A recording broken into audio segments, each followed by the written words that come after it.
going on, everybody? Welcome back to another episode of Facts and Stats. It's your host here, Everett Jr. This is now episode 92. Don't forget to like, comment, and subscribe. In this episode, I will be talking with my guest here. I'm allowed to introduce yourself, then we'll go ahead and get started.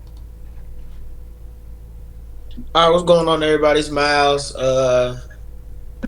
Everybody, if you pay attention to the facts and stats Twitter space or playback, which you should, you probably done heard myself in there. Probably the only Grizzly fan that El's not ever met, probably will ever meet.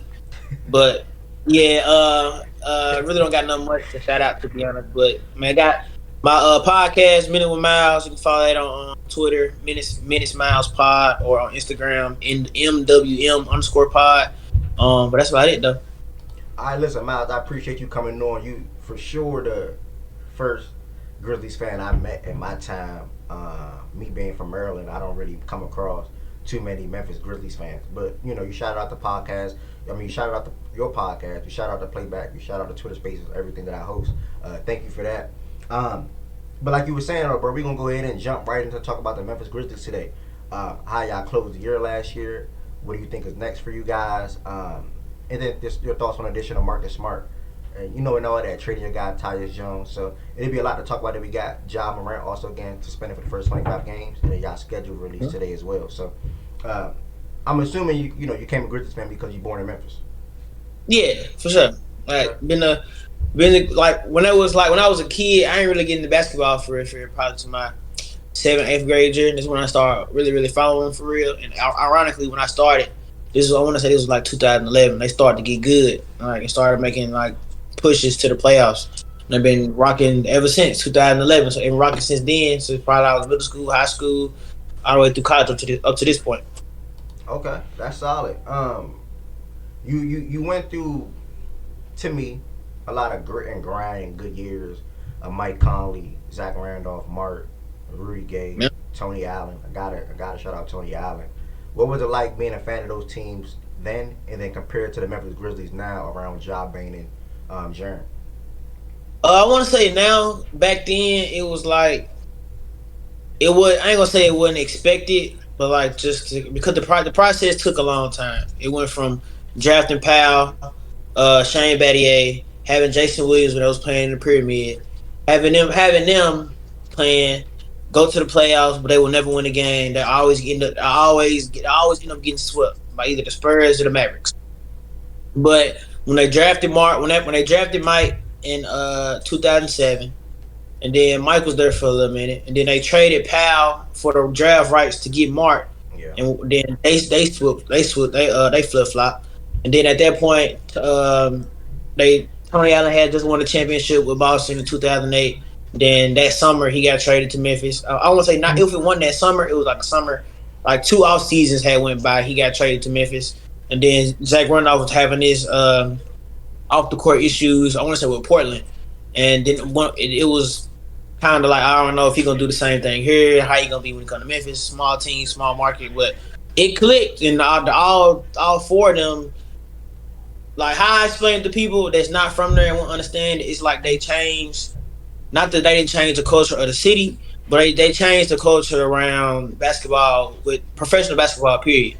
Because what people don't realize is the Memphis Tigers are what people care about in Memphis the most.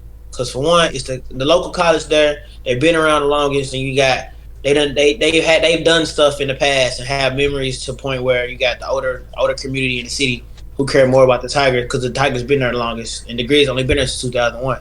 So people still trying to migrate themselves over to be fans of both. But like being like, of course, you'll see them making playoff runs, but they won't win games.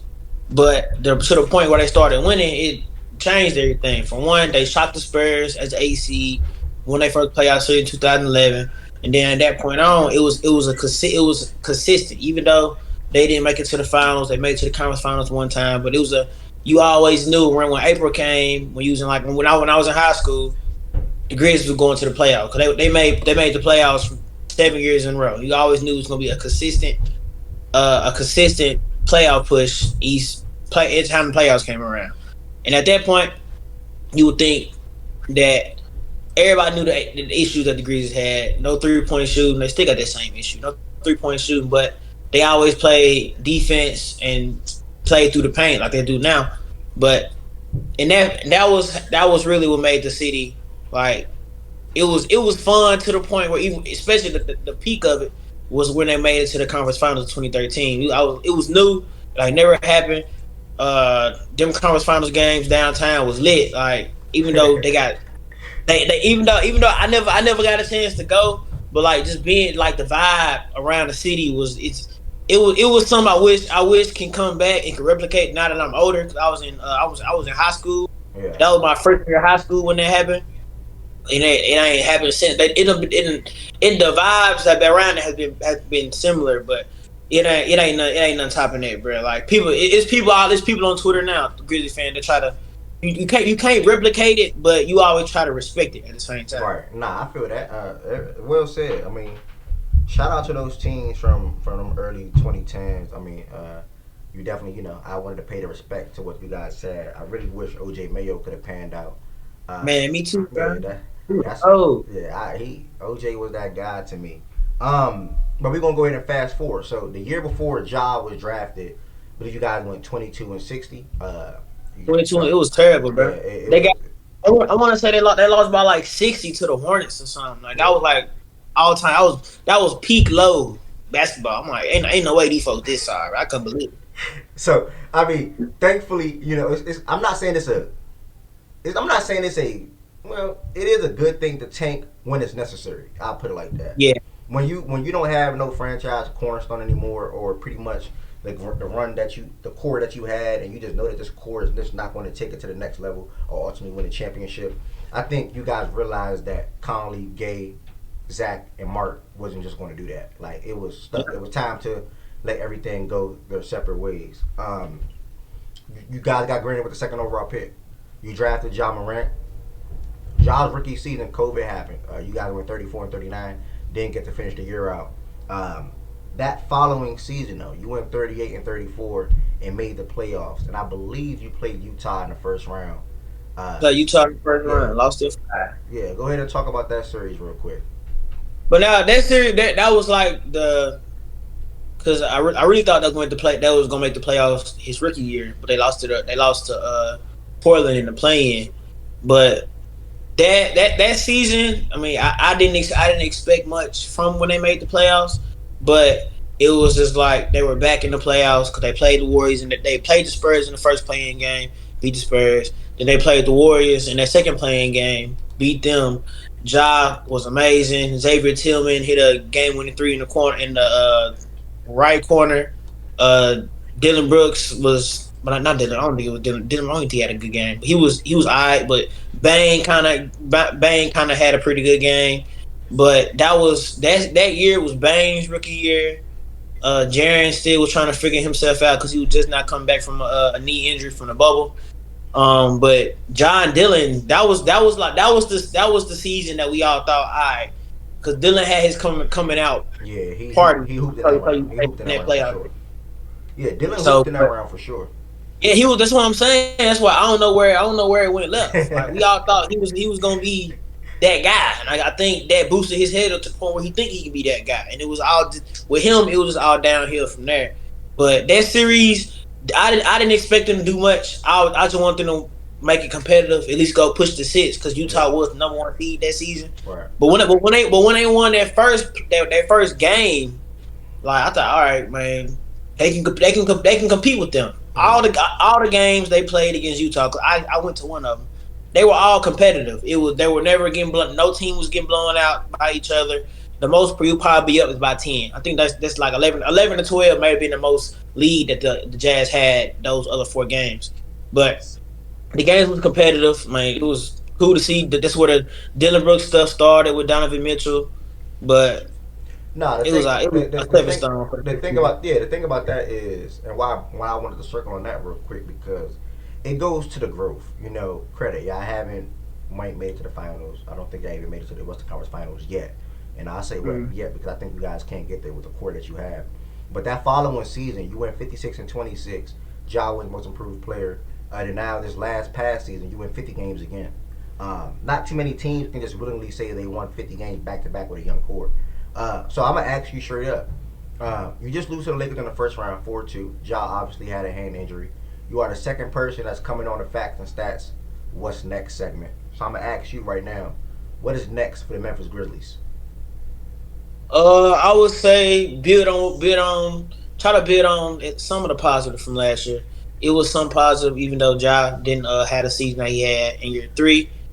And Bane had a amazing season until he got hurt. Jaren just won Defensive Player of the Year. He just figured out he's evolved into one of the elite rim defenders in the NFL, NBA. And Bane done turned into a sharpshooter. So then they got that. They made the addition of Luke Kennard in the middle at the trade deadline. Add Marcus Smart. Add Derrick Rose. We got everybody. Brandon Clark coming back from another injury, from Achilles injury. Xavier Tillman building off what he had last year, and Dylan is gone. So I feel like they can. I feel like they can do similar of the same, because they do have those They have that playoff experience, but it might not be much. But for them to be like the third youngest team in the NBA, they have more than most. So I feel like they could be top three, top five in the West again. But I mean, it is. They got counted out the first 2 years. The first year was a surprise. They didn't think people could do it. They do it again, and they did it again last year. So it's the same thing going on now. You got the Lakers, you got the Warriors, you got the Suns, you got the Mavericks, all making bigger moves than what they made. And they not gonna pick them to be top three, top five in the West again. I think they can do it. Win 50 plus games again. I think that's gonna be that 48 to like the winning from like 48 to like 53 is what I think what they're gonna stick in, probably for the entire, not the entire career, but the whole time that Ja, Jerry, and Bane all stick together. I was hoping in 21 they can get to 60 when they got to 56, but it was they probably could get to 60, but winning 60 games in the NBA is kind of hard. Yeah. But I thought they always gonna be in that 48 to 50, at least 50 range. Like, if in my opinion at this point, if they win another 50 games, if they win anything less than like 48 with everybody being healthy, it'd be kind of a failure in my opinion. I think my goal. Wait. Say that again. If y'all win less than 50, it's a failure? I said if in my opinion, if they win any less than 48 games, while the entirety of Ja, Jaren, and Bane being there, and all three of them are healthy, and that's in that opinion, that season to be a failure. If they win less than 48 games. Okay. I mean, yeah, I see where you're coming from with that. I mean, listen, you don't just averagely or regularly. Let me just say that doesn't just regularly happen, bro. Where a team wins 38 games and that next season they win 56. Like that just don't happen. And then none of those guys were over the age of 25. I don't even think any of them are over 25 now. I think Bane probably just turned. He the oldest. He probably just turned 25. Ja just turned 24. I think Jaren is 24, and they all young still. Right, fact. So y'all shook up something. I mean, obviously we know people say that you guys. Dylan Brooks is viewed as a defender. Me personally, I don't like his defense that much. That's just me. In offense, he's just like a not a plus at all. He had one of the worst offensive seasons that I seen last year when it comes to shot attempts and field goal attempts, and how he's also not just the field goal attempts, but how he's shooting them, and then also the time of the game as well, which can kill momentum or kill momentum. You get a good, to me, on court leader in Marcus Smart now coming to Memphis to clean up that defense, help with some perimeter shooting, and also can handle the ball as well while Ja's out or even sharing the court with Ja. What do you think about the addition of Marcus Smart heading to Memphis? I think we're pretty good. I was shocked when it happened because I wasn't expecting Boston to trade him. Like, I don't see why they traded it, but I got Porzingis out of it, but that's not looking like it's gonna work out because he hurt already. But I was surprised when we got Marcus Smart. I woke up the next morning, went to work, checked my Twitter, and somebody DM me was like, "We got Marcus Smart." I'm like, the Celtics didn't trade Marcus Smart, bro. Like, I don't know what you talking about. I know we trade. We're gonna trade Tyus because the day before he got traded, I said it in the space. I said, bro, if anybody want Tyus Jones, I can have him. Went to sleep the next morning. Tyus Jones gone. Bro. We was in the space, And we like, yo, Myles, we looking at what's going on. Y'all probably gonna have to Y'all trade need Ty. Ty Jones, bro. Y'all Yeah, need Ty yeah, Jones. yeah. Get him out here. And something definitely happening. Y'all got Marcus Smart back. So how do you think he's going to appear, like when it comes to like offensive role or just role in general on the team? How do you think he's going to fare or appear on the court with playing alongside Ja, Bane, and Jaren? Now, credit he did is coming from playing alongside Tatum Brown. Yeah, Tatum So Brown. how do you think he's going to look and fit in Memphis now with everything that y'all got going on? I think it'd be pretty. I ain't gonna say it'd be pretty similar because Tatum and Brown don't even want to be biased. Tatum and Brown are definitely better than the collective of Jaren and Bane. Them two are better than any two groups that we have. And they're probably one of the top three, top five duos in the NBA. So I can't disrespect them boys like that. But I think Marcus Smart will be good because one, even though I love Tyus the best backup point guard in the NBA, he is small. Him and Ja are the same size. His defense wasn't that good. Even though Tyus can run the offense very, very well, he was kind of limited when it came to offense. His 3-point shooting was kind of spotty. The only thing we knew was automatic. His pick and roll with Steven Adams and Jaren in that floater that he had. That was always automatic. But Marcus Smart can defend. He can defend his position and he can defend up. Mm-hmm. With Dylan being gone, Dylan always guarded. Well, people don't realize Dylan is like I won't say Dylan like 6'7", 6'8". Dylan ain't no small dude. Dylan can guard down. He can guard up. He can guard up to the point where Marcus Smart is shorter than Dylan, but Marcus Smart still has the defensive IQ to the point where he can guard up, guard down, and make up for Ja being the defensive liability that he is. And Bane's not half that bad, but if him and Jaren on the court at the same time, it's gonna make more space for Ja because you don't have a non-shooter on the court. Because when you got Dylan on the court, you're literally playing 4 against 5. Because nobody's gonna guard Dylan because they're gonna dare him to shoot. And they dare him to shoot, he gonna shoot and he gonna miss it. But it's gonna make more space for Ja, more space for Bane, and more space for Luke Kennard. Because even though Marcus Smart is not a great shooter, he's a respectable shooter to the point where you just can't leave him wide open because he'll knock him down. Right. So it'll make the offense better. I feel like it'll make the movement of the ball better, especially with him playing with Steven Adams too. So I think him and Steven Adams could probably get like some pick and roll action going because Steven Adams is very very very well at setting screens, and then him and Jaren been getting deep in his bag in the FIBA stuff with the Team USA. So I think it'll be pretty good. I just hope that it's a seamless transition from when Ja do come back in December to when the 25 games where Marcus Smart will be starting, and then you have Derrick Rose backing him up. But I think Derrick Rose will be a good addition to that too. Yeah, that Derrick Rose edition definitely slipped my mind. A couple more questions for you, my brother. So last year, to me, I think we seen Jaren take a semi leap offensively. To me, he's like a stretch big, but I also was seeing him post up more and finish around the rim. He loves to use his left hand, obviously, and things of that nature. I think he averaged 19 last year. He may be a 20-point per game scorer one day. To me, as far as Desmond Bane, I think he's always going to be around the 20-point per game mark as well, and could be higher. And then Ja's going to be Ja, right? That 3 guys that you have, what do you see them bringing a championship to Memphis? I do in the foreseeable future. I mean, if they can all stay healthy, I don't see why not. I mean, it ain't gonna happen automatically because they're all at the oldest, Bane being 25. It'll happen. They just got to get older, get more, get better with their how they play off each other. Just figure it out how to get through those playoff battles because it happens.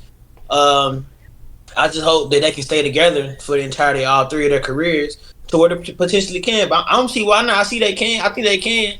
I mean, they a good team. People gonna count them out because of other teams with flashier names or teams new team that's coming up that's really exciting. But I don't see why not. And if they do, I'll be on the first flight back to the crib on Bill Street watching the parade.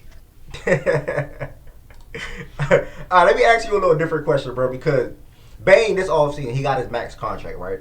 Yeah. Ja's extended. Jaren all 3 of them guys got extended within the last year. Do you see them winning the championship for the last person's contract? Because I think it's in 28, 29. So within the next Oh 5 yeah, years.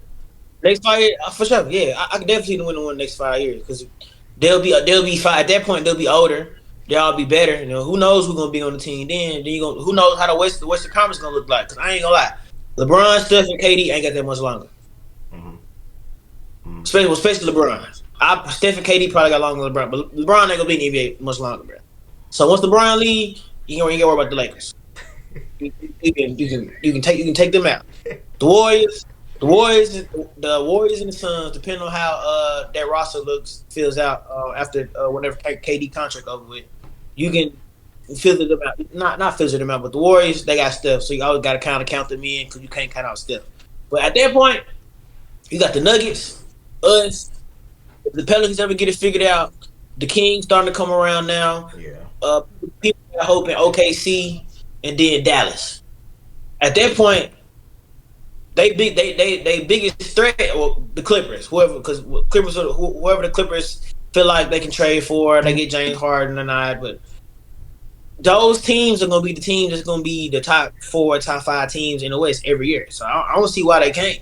All it take is matchups. I mean, they get a high enough seed, play a certain team first, and then they get a second round matchup, not that hard, and get that whoever that number 1 seed is in the Western Conference Finals, and bam, it's up from there.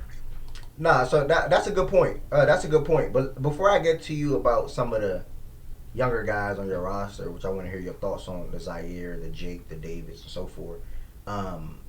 Let's focus on going into next season as far as the standings, right? Where you lost in the first round to the Lakers 4-2. You thought you guys were going to win that series, obviously as a fan and just in general. And Ja dealing with what he was dealing with, and everything that was going on with your team. Now you look at this season now, going into this season now, let's say everybody's healthy in the playoffs. One, is there any team you think y'all cannot be in the playoffs? And as far as seeding purposes or standing purposes, where do you think y'all finish off at? You said if the team fully healthy going to the playoffs. Everybody healthy in the West. Where do you think y'all finish? Nah. And then do you think there's anybody that can beat y'all? Fully healthy, probably not. Like that's like, like me being like just biased for real, I'm gonna say probably not. But like if I'm being honest, it's not many teams. Probably the more experienced teams, the Lakers, the Warriors, and probably the Knicks. So you think all 3 of those teams can beat y'all in the playoffs? Yeah, if we was healthy, I mean, I don't know. LeBron old, the Lakers did get better. We gotta respect them. 8. Healthy, fully. Because man, if we was healthy last year, we'd beat the Lakers. But no, fully healthy, probably no. Like just the Nuggets, to be honest, bro. Like, cause like honestly, it's crazy. Cause like we ain't really been 100% healthy in the playoffs, not one time since Ja was playing. Since his rookie year, Jaren got hurt, but didn't nobody know. The next year, I mean, they don't get anybody hurt. That was just an 8 seed. But the year after that, Steven Adams had COVID and he barely played against Minnesota. Everybody know the series after that, Bane back was hurt, so he couldn't play again against Golden State. Ja got hurt, and then that was that. Then the next year, Steven Adams hurt, Ja hand hurt, Brandon Clark tore his Achilles. I think Luke Kennard ended up hurting his shoulder, so he couldn't play Game 6. Bane was having that toe issue, so they ain't really been fully 100% healthy at all. They fully 100% healthy right now. They should, if they stay healthy at the end of the playoffs, but they should be afraid. They should at least be afraid to come out the West, bro. I don't see why not, but of course everybody gonna go with the names, but I don't see why they couldn't be if they was fully healthy come April. Over Denver? Nah, man, they be one of the favorites. Denver be one of them. It'd be Denver, them, and whoever else is playing that well at the end of the season. So when it comes to y'all in Denver, so you're pretty much putting y'all over every single body in the West outside of Denver. When it comes to y'all in Denver, why are you leaning or you second guessing your team when it comes to specifically the Denver Nuggets? They got Jokic, bro. Like Jokic, because even with like Jaren's defensive leap that he took, he still struggled with Jokic. Him and Steven Adams struggle with Jokic. Goddamn Xavier Tillman's like everybody is Jokic, and then I mean we don't. I gotta see how Marcus Smart is with Jamal Murray. I mean Dylan used to struggle with Jamal Murray. Jamal Murray used to cook Dylan, but I mean at that point you just got to give respect. You got to give respect to Jokic because he's an amazing basketball player. So then and they got a pretty good team, but they did lose Bruce Brown. Well, Bruce Brown was like a glue guy for that team, an energy guy for that team. So I don't see why. It'll be a struggle, but I mean, they just won the West, just won the championship, so I gotta give them their respect. But everybody else though, other than I want to give it to the Suns, but I gotta see it. But everybody else though, fully healthy now, it's over. Okay, I mean, that's bold, bro. I feel it, bro. Fully healthy now, bro. It's over.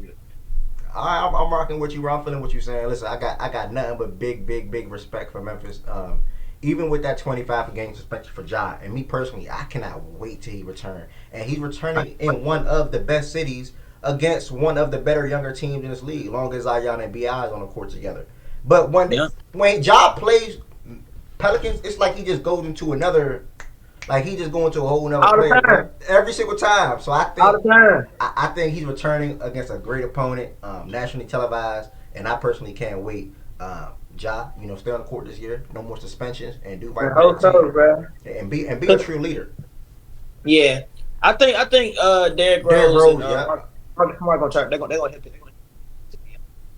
He's gonna be in that bad. I was just about to say that. Before we close this episode out, though, bro, you guys obviously used a lottery pick on Zaire Williams. Drafted Jake in the first round. Drafted David in the first round. Maybe even Aldama. I don't know. Yeah.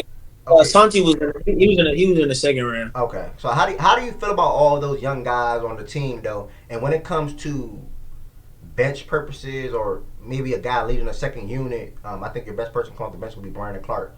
How do you feel about all those guys? And how do you feel about your bench, most importantly, and the young guys not having too much experience? The bench is unproven, and that's the part I kind of worry about because. Even though David Roddy played, he still got to give. He played last year. He got to be more consistent. Zaire. He got to show me again because his rookie season felt so long. It feels so long ago because last year was a dud because he got hurt. But I feel like if he can show me what he was the flash of what he was showing his rookie year and both playoff series his rookie year, he'll be fine. Then he'll be back to how he was. He probably getting a little bigger, getting that knee right because I think he had like tendonitis in one of his knees. I think he'll be fine. But Jake LaRavia, I gotta see it from Jake too, because they drafted Jake to be a 3-point shooter, and his main issue that Jake was having in the G League was that he'll be hesitant to shoot. They have to encourage him to shoot. Like now in the summer league. I saw him like he would sometimes he'll still be kind of hesitant to shoot, but now he got to the point where he's starting to get more comfortable with everything. And then because I think Bane told one of the Grizzlies reporters that Jake was a dude to look out for this season, and I think the last time they said that about a player, they said about Santi, and Santi came out his second year was pretty good, and I think Santi will be pretty good too because he started last year when Jaren was hurt. He didn't just struggle, and he didn't like a deer in the headlights. He was playing pretty well. I think him and Jake and David Roddy gonna be pretty straight when it comes to how they play this year. I just got to see some consistency from it and see how they merge with everybody else on the team. I'm not worried about the starters. It's just the bench. But I think once Brandon Clark come back from his injury, I don't know. I don't even think he's gonna play that first half of that first half of the season. To be honest, he might not come back in January. I don't think. Yeah. I gotta look it up. But the bench is my man. Steven need to be healthy this year, man. Yeah, he do, bro. Like, cause I was trying to tell people how important that man was. Mm-hmm. Nobody was trying to hear it out. And then when he was gone, they saw it. I said, bro, Steven Adams, even though everybody know the Dry Jaren, the Bangs, and now Luke Kennard, Marcus Smart, Steven Adams is the most important dude on that basketball team, bro. He creates so much space because of how big and how physical he is, and how great he is at rebounding by himself, and like his passing, what he do. He's the most important player on that team, and without him, we struggle, and people saw it. Well said, bro. This was a fantastic episode. If you made it this far in the episode, don't forget to like, comment, and subscribe. Also, check out Minutes with Myles. He's a great guy. Big Memphis fan that I know. And we heard it here first. If the core of Ja, Bane, and Jern ever win below 48 games, a failure. They will bring a championship. They'll bring a championship to Memphis. Nobody in the West is fucking with them outside of the Denver Nuggets, if healthy. No sir, it's raps. Clip it. And Memphis all the way, man. Listen, appreciate you coming on, bro. Much love, and I'm gonna throw the M up for Memphis. Is this the M? Am I doing it right? Is this the M for Memphis, bro? Like this, bro. Am I doing it right, bro? Yeah. I'm good. All right. Bro, you gotta put your thumb out here behind your hand. Behind my hand? Okay, so like this? All right, so the M's from Memphis, man. Shout out to you for coming on, bro. Much love, bro. I got you.